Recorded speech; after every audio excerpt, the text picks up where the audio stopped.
चोर था, वो किसी धनी मानी के यहाँ से चोरी करके भागा तो उसके अंगरक्षक पीछे लगे। वो भागे तो विचार किया कि अब पीछे लग गए हैं तो मैं पकड़ा जाऊंगा, तो जो चोरी की थी वो तो इधर उधर फेंक दिया। और बड़ी ऊंची स्थिति के महात्मा थे प्रियालाल के अनुराग में, वो बहुत सैकड़ों संतों की मंडली लेकर जगत उद्धार के लिए भ्रमण करते थे, तो वहाँ भगवत चर्चा कर रहे थे। अब वो जाकर चुपचाप सब श्रोताओं के बीच में बैठ गया। कर्मचारियों ने विचार किया कि यहाँ तो भक्त बैठे हैं, चोर काहे वो बैठेगा, वो और दूसरी दिशाओं में ढूंढने लगे। उस समय चर्चा चल रही थी कि जो भगवत प्रेमी महात्मा की शरणागति स्वीकार करके प्रियालाल के नाम मंत्र में चित्त को लगाता है, उसका नया जन्म हो जाता है, उसके सारे पाप नष्ट हो जाते हैं यदि पुनः ना करे तो। इतनी बात वो सुन पाया। सत्संग हो रहा था, सब फिर जब चले गए सत्संग के बाद तो पास पहुंचा, महाराज क्या ये सत्य विषय है कि यदि दीक्षा ले ली जाए और ऐसी गलती दोबारा ना की जाए तो सारे पाप नष्ट हो जाते हैं? हाँ, नया जन्म हो जाता है, उसके सारे पाप नष्ट। महाराज मैं चोर हूँ, बहुत चोरी की है और चोरी करने में हिंसा भी की है, पर आपकी बात सुनकर मुझे विश्वास हो गया कि आप अगर मुझे दीक्षा दे दें तो मेरा नया जन्म हो जाएगा। मैं आपके सामने कहता हूँ कभी अब पाप नहीं करूँ।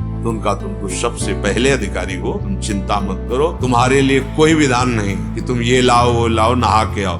अभी तत्काल कंठी बांधी और कहा आज से मंत्र जपो, तुम्हारा नया जन्म हो गया। सुबह तिलक लगाए निकला। अब वो खोजे ही में थे, सैनिक जन तुरंत पकड़ लिया, ये वही है जो चोरी किया था। धनी ने भी देखा, हाँ यही है, चोर है। वो बोले मैं चोर नहीं हूँ, मैंने इस जन्म में कोई चोरी नहीं की। अरे बोले बात बनाता है, राजा के पास ले गए। उस समय सत्य को प्रमाणित करने के लिए एक प्रक्रिया होती थी। हाथ में नवीन कोमल पीपल का पत्ता, उसके ऊपर कच्चा सूत और उसके ऊपर जला हुआ लोहे का लाल ऐसे भाग वो रखा जाता है। अगर वो धागा झुलस गया तो तुम असत्य हो, और अगर नहीं झुलसा तो 7 कदम चलो और फेंक दो, तुम सत्य हो। ऐसा उस समय पद्धति थी। ये कहें कि यही चोर है और वो कह रहे थे कि मैंने इस जन्म में चोरी नहीं की, वही प्रक्रिया हुई। ऐसे रखा और मन में निश्चय किया, गुरुदेव आपने कहा था दीक्षा के बाद नया जन्म, और उच्च स्वर से बोला इस जन्म में मैंने चोरी नहीं की, और 7 कदम चला, फार फेंक दिया, झुलसा भी नहीं। अब राजा ने कहा इस धनी को फांसी की सजा दी जाए, क्योंकि इसने ऐसे शुद्ध वैष्णव को चोर कहा और यहाँ आकर दंड देने का विधान। अब वो बोले महाराज फांसी मत दीजिए, सही कह रहे। बोले आप कैसे सही मान सकते हैं, आपको तो प्रमाण दे दे। बोले इस जन्म में चोरी नहीं की, पीछे जन्म में की थी। बोले कल की बात है, तुम पीछे जन्म। हाँ तो शाम के हमारा गुरु मंत्र हुआ है, पूरा रहस्य बताया। Okay, let's go.